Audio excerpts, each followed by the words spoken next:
Hello there, I'm Mamilu. Please like and subscribe to your YouTube channel, Katribo Studio, if you want to continue this advocacy. Okay? Meanwhile, I'll be launching my new feature episode. Make sure to click the notification bell to be updated. Okay? So thank you, Armelin Elsie, for watching me on YouTube. Thank you, Armelin. And shout out to our new subscriber, Elia Balawan. Okay, so for our topic, celebrating National Women's Month, let's travel back in time to learn the history of her story. The National Women's Month celebration traces its origin and recognition on International Women's Day on March 8, rooted in organizing efforts of working women in the early 20th century. In 1990, the Philippines passed Republic Act 6949, declaring March 8 as National Women's Day. The 2024 celebration adopts the theme, We for Gender Equality and Inclusive Society. It's a very loaded statement. Now, this theme emphasizes collective responsibility involving not only women but everyone in promoting gender equality and empowerment. Yes, it's not only a journey of women but for everyone. The active participation of various entities, including agencies, institutions, and private partners, is crucial in achieving equal rights and opportunities for women. That's why in many agencies now, it's part of really ensuring there are office celebrations, and also PCUP did that on uh, March 27. So I'd like to thank Janet Lyon and also Vince for putting up. Now they are the Gender and Development Committee of our office. It envisions a society where every individual endowed with rights and responsibilities.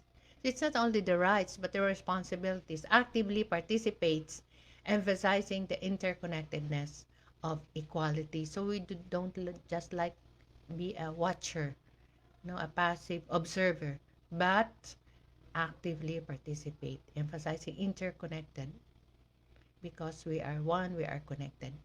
There may be initiatives for equality, but let us understand the current status of our women in our country. So for this episode, let me discuss some issues women are still facing today. Are you ready? Are you? Issue number 1. Gender-based violence. Women in the Philippines face various forms of gender-based violence, including domestic violence, sexual harassment, and human trafficking. You know, just within this week, I encountered there were 3 house helps. They were both mothers, and then, but they're very much challenged because their partners are into relationships and not providing for the needs of the family. Illicit relationship outside the marriage relationship, without even providing the basic needs of the family, the children, the woman, and the woman is being burdened, has to work far just to have food for the children to be sent back home and placed under the care of mothers or mother-in-laws. And I really appreciate these neighbors who had been caring because one child has been sick and the father was absentee, not around because he slept in the house of the other woman who is also a single mom. And then also another has to go home because under the care of parents but with some diseases that has to be brought to the hospital. And another one is now suffering from physical ailment, and even the husband was doubting whether he would go to have the wife being checked or go through some medical examinations because of her heart problem. So you see, these are vivid things. And in my realization and my reflections, that abandonment, the government now, instead of giving ayuda to these families who are poor, abandonment issues has to be dealt with. And these men who are keeping into one relationship to another relationship, victimizing women and even the children, will really be penalized or put into a rehabilitation. It's not only drug rehabilitation now, because these men are not being placed accountable. I remember the Code of Kalanchao. It is really one of the UP professor in Iloilo we met when he was talking about gender equality. Is that in the Code of Kalanchao? One is that when a man impregnated a woman and is not holding himself responsible, would be allowed to float in the lake with crocodiles for certain hours. And if he is lazy, he does not provide food for himself and for his family, he is being thrown to the forest and never been part of a community. So in addressing these needs, I think the community has to do it, because I think there is a strong tolerance for the community, because they are men, they can just do that and then burden the women. I think there is something that we have to reflect on. We have just have the Lent retreat, and then also the risen Christ, no? So what kind of men? And sometimes those who perpetuate the fathers who abandon their wives and their children is being supported by their mothers. So if it is crossing this harassment, domestic violence, is also the woman, a woman is making or causing it to perpetuate, because sometimes in strained relationships, mothers would in favor their sons than their daughters-in-laws, and that is a reality. So efforts were being made to address these issues through legislation and awareness campaign, but it is not still enough. Example, in our barangay, we have this VAUSI desk, but there are very few cases that has been addressed by the VAUSI desk. Very few. But at least we have a VAUSI desk, because it takes a professional. Because sometimes he said, you just have to reconcile. No, when these matters are being addressed, you have to reconcile for the sake of the children, but there's no commitment for the father to provide for the needs. So when it is being closed, at least the wife still remains to be struggling to provide for the needs. And the man will still continue with, because there's no corrective measures also in the community, and they are welcome. No, they give a nod, no, all these things in the community. But if the person, I feel that if the communities will also feel that it's not okay what you're doing to your family, to your children, to your wife, it's not okay with us, then that person could even say that there is no more social acceptance, and the community has to do something. And I think, in some areas when there are gender concerns, they will beat the caldero, make a sound, and that and then the whole community will engage that to stop the violence. These are some measures, and I think I would like to thank Pastor Lau. She has been working with a group of urban poor women, and they have that strategies, because you cannot enter the house when the wife is beaten, being abused, or the children. So what the community would do is to beat the caldero, and then when whole the community is making that sound, it brings a stop. And I think these are simple things that the community can do also for this. So it's not only just IEC. Then, limited access to education. That's issue number 2. While there are been improvements, some women, when you see the profile, women are more educated, got higher education, but when they get married or put into a very difficult relationship, they are really subjugated into household chores, especially in rural areas, still face challenges in accessing quality education. This can contribute to gender disparities in various fields and industries. Example, teachers are made available in rural areas, but when parents has to choose who to stay and help the household, it's always the women. So even if we send teachers there, but when parents say that you have to stay to help in the family, it's always the women or the girl child are being placed. So the roads to going to school may not be safe for a female child to walk if she's alone. There are a lot of abuses also happening, in the rural areas. I remember there was this place, and then the social worker bragged to me, this particular place, there is no recorded incidents of sexual abuse and violence. But that place is so remote, and walking there, crossing the creeks, the rivers, going up to the roads, is so, sometimes you feel something, you goosebumps like that in yourself. And I said, how could the people ask help if they are victims of violence when even reaching or asking for help is too far and difficult? So sometimes it's not good that the statistics, we rely on statistics, no? There's no recorded incident. Then issue number 3, economic inequality. Women on average earn less than men. For similar work, women may face challenges in accessing credit and job opportunities, right? Example, when you are looking for a carpenter or a mason, do you think a woman or a man? What do you think? For sure, we think a man is best fitted for this job. Men, because we have formed our own biases, but this work is for men, work is for women. So these are the opportunities. But I really thank TESDA, no? The good welders that has been trained in TESDA working abroad are women. They are the best welders. They're making ships and even making big structures. So I think there are some efforts, but there are more efforts that has to be done. So before I'll proceed, let me know your thoughts. Comment down your opinions and your reaction about this episode. This video will also be uploaded on our official Facebook, so please like and follow.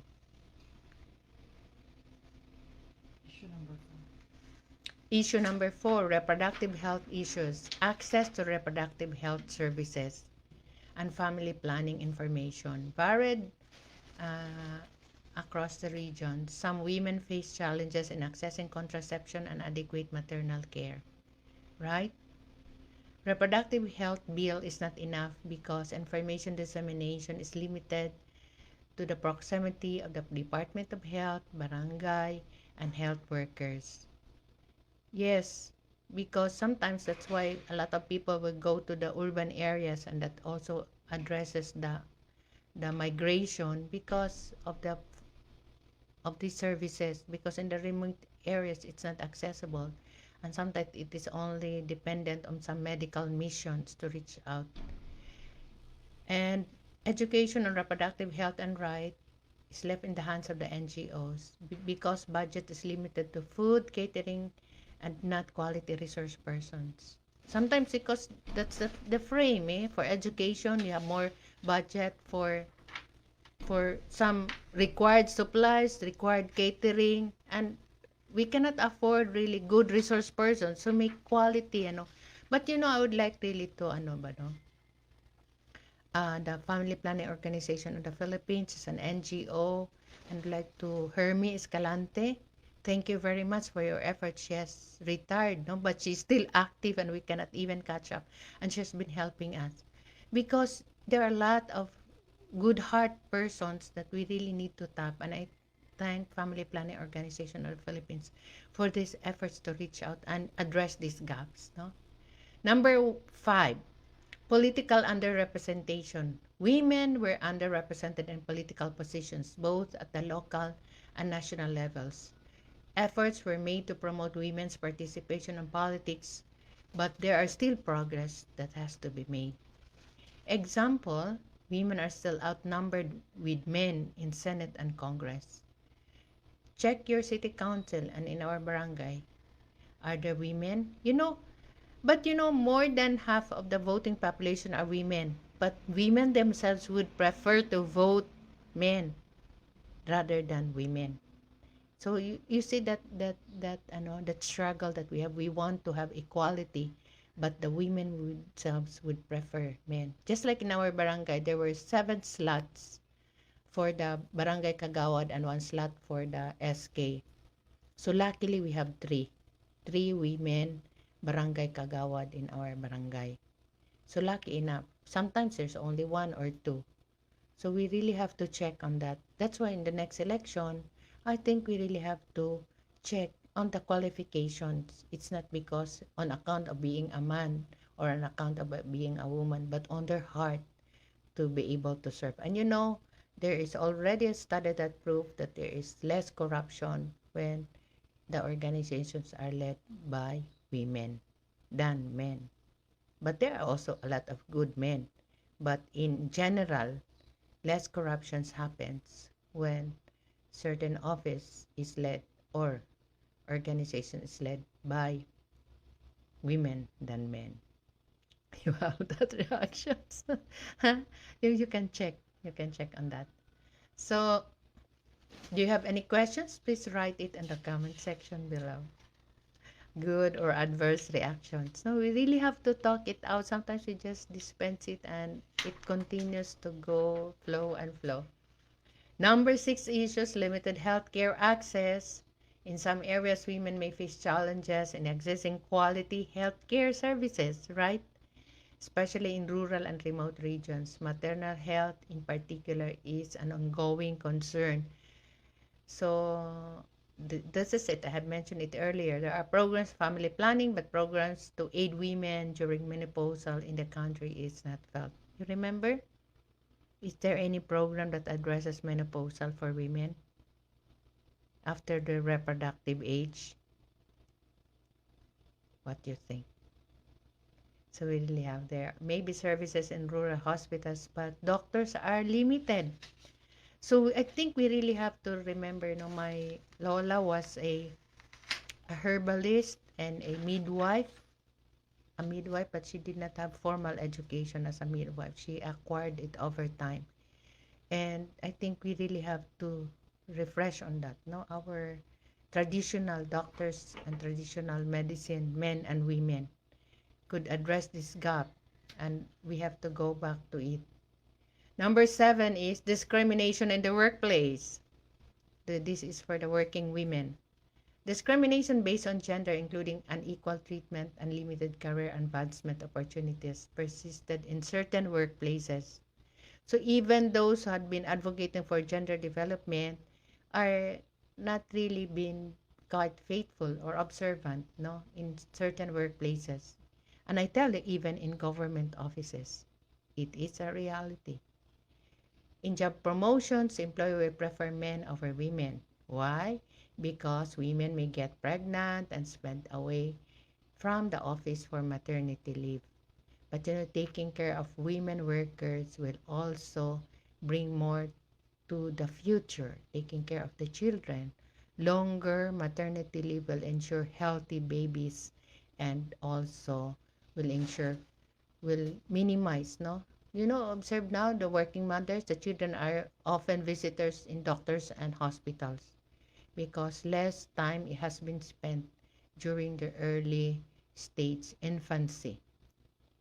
Women are also being tagged as emotional and hormonal to discredit their potential for the position. Women has this intuition, this extra power, and then they spoke in the office and it is taken against them. And they said, it's a hormonal period. It's also you are being emotional. And on account of certain psychological harassment in the workplace, when women spoke up, this is taken against them. Then, number 8, climate change impacts. When women, especially those vulnerable communities, may bear the brunt of impacts on climate change, affecting their livelihood, health, and overall well-being. Example, when there is an ayuda or financial assistance for the victims of climate change and disaster, drought, earthquake, and typhoon. Normally, the check or payroll is given to the head of the family, which is the father and not the mother, right? So sometimes you see, this is a situation, the head of the family, and the recognition that in most cases, the woman is already the head of the family. And I can remember that we have even this financial assistance. So for families who are victims of demolition and eviction and are qualified as underprivileged and homeless, there is this certain amount allocated for financial assistance. But you see, sometimes what's important, they use that to build the house first, or sometimes more money, and then the mother needs water and comfort room, and sometimes that is left behind. During my latest monitoring visit, there's no comfort room, there's no access to potable water, and then the father decided to really build it a house. No, there's no. So you see the participation of women in these situations. We could say that it's good they had been given financial assistance, given ayuda, but how was the ayuda being utilized?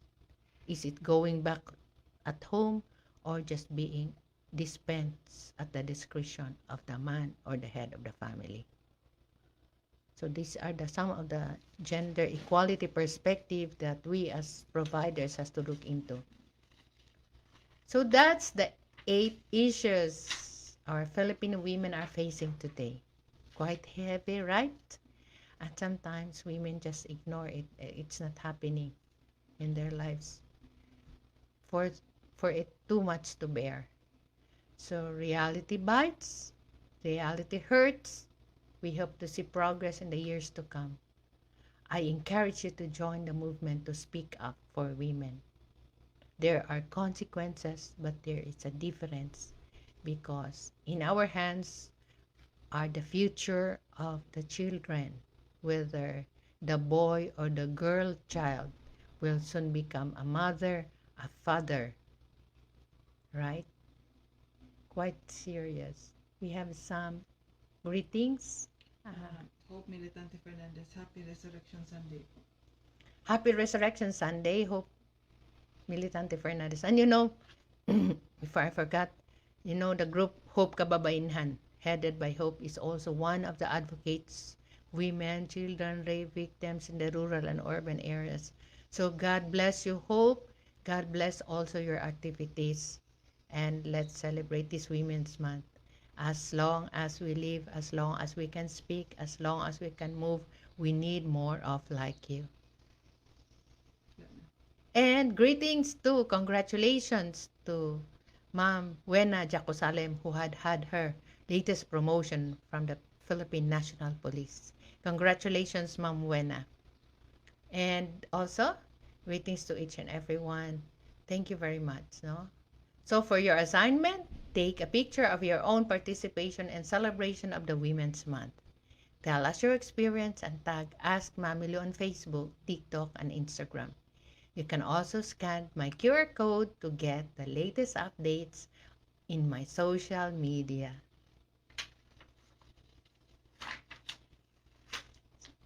And this episode is for education, entertainment, and information purposes only. It does not replace legal advice of the professionals. Clear? Claro? Señoritos, señoritas. This is your Mamilu saying, Daghang salamat. Thank you for welcoming me to your space, and see you next meetup. Bye-bye. Bye-bye. Thank you. Bye-bye. Bye-bye. Bye-bye. Bye-bye. Bye-bye.